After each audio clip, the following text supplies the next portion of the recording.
Bonjour. Alors aujourd'hui, nous avons l'élan de vous parler de comment sacraliser notre vie quotidienne et de l'importance de rester centré dans nos relations sociales.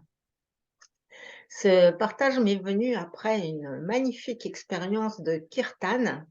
Le kirtan, je connaissais pas ce nom en fait, ce sont des mantras plutôt indiens qui ont été proposés ici et on s'est retrouvés à une vingtaine de personnes à partager 2 heures de zakrozé unicitaire magnifique, avec des regards pleins d'amour en cercle, une fréquence élevée qui a mis nos cœurs en joie, en paix et un moment de grâce avec, des personnes que je ne connaissais pas pour la plupart.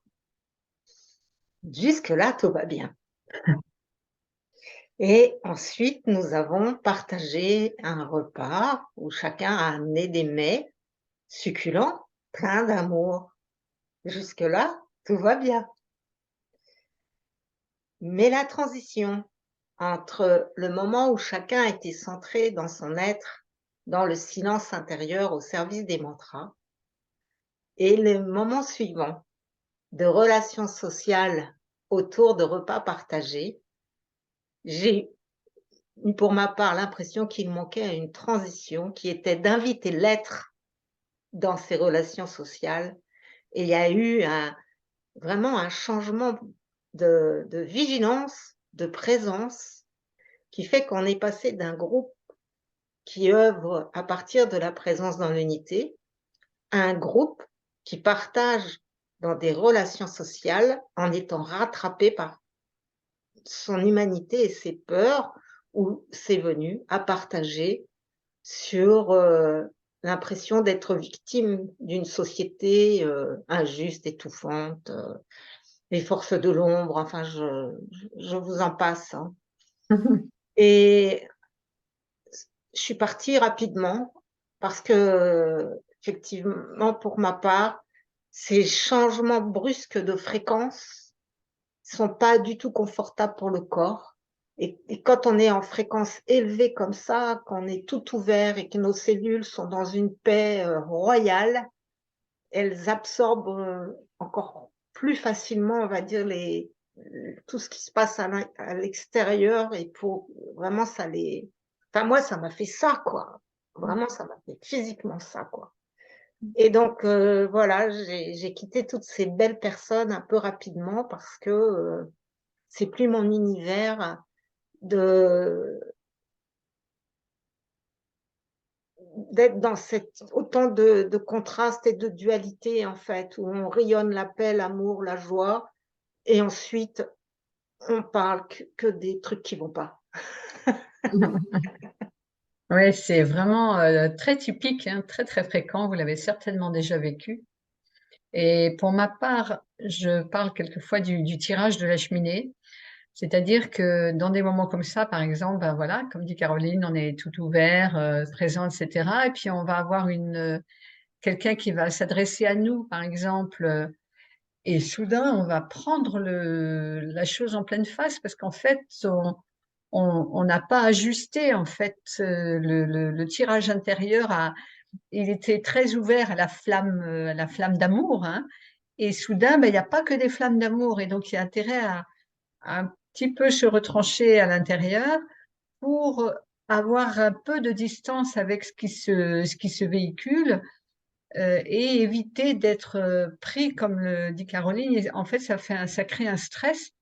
Et pour ma part, je suis assez poreuse à ça et je peux me sentir soudain alourdie vraiment, quoi. Et effectivement, dans ces cas-là, il y a besoin de prendre un pas de distance pour pouvoir laisser ça se transformer, en fait, l'accueillir et puis se transformer. Et c'est vrai que c'est dans cette période, en ce moment magique que nous vivons, hein, où l'ombre et la lumière ont les mêmes intensités. Et donc, c'est vraiment d'avoir ce discernement et nous, de plus en plus, de mettre cette version sacrée également dans les temps plus profanes de discussion, plus quotidiens, pour justement insuffler de plus en plus cette flamme de la présence, en fait, dans le quotidien. Et on a fait une magnifique expérience lors d'un stage que nous avons animé, où nous avons proposé un repas en silence imposé, mais nous avions nos hôtes qui n'étaient pas très à l'aise avec cette manière d'être, donc on a dit après, on va parler. Le repas suivant, ça a été un repas où tout le monde s'est lâché et où nous avons parlé à partir de l'agitation de notre corps mental émotionnel. Et ensuite, on a pu tous constater que c'était fatigant et pas très nourrissant. Et le troisième repas, où on a parlé à partir de la présence. Et en fait, quand on parle à partir de la présence, vous pouvez le voir quand c'est ce qui se passe dans nos rencontres là, en duo avec Marie-Christine. Il y a en fait pas de dialogue. Globalement, il y a peu de dialogue. Il y a une personne qui écoute et qui est dans le silence pendant que l'autre s'exprime, et il y a un petit temps de silence où l'autre ensuite va partager son point de vue. Mais on a une manière, assez simple, je trouve moi, de voir quand est-ce qu'on entre dans un jeu de ping-pong du corps mental. C'est d'une part quand l'écoutant que nous sommes, il commence déjà à préparer les réponses pendant que l'autre parle. Donc ça, c'est la vigilance de dire: «Ah, j'ai quitté mon centre». Et également quand on voit qu'il y a vraiment un discours très rapide comme ça, clac, clac, clac, clac.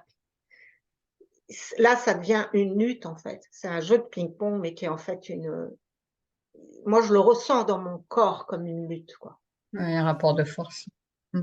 Et ça aujourd'hui, j'ai cette vigilance qui me fait de moins en moins entrer dans ce système en fait. Donc voilà, l'écoute véritable, c'est quand on peut rester en silence face à ce que l'autre dit et quand on commence à penser pendant que l'autre parle de ce que l'on va lui dire derrière, c'est là qu'on sait qu'on s'est quitté en fait, pour Ouais. aller vers, les sphères, plus extérieures. Et puisqu'on parle de discussion autour de repas, je vous partage une information qui m'a été donnée par mon fils et que j'ai bien senti après.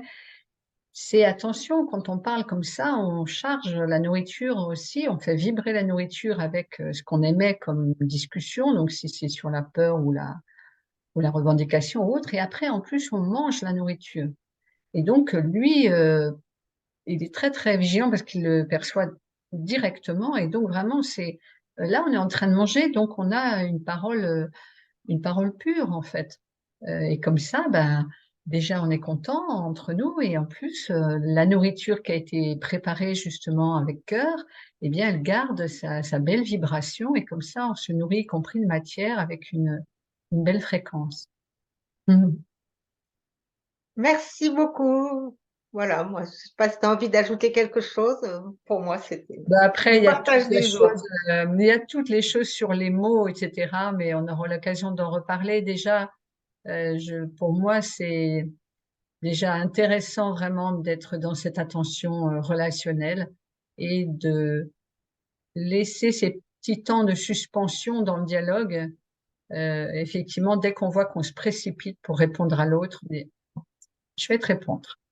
Et on y va. Donc, belle expérimentation, belle journée, à bientôt.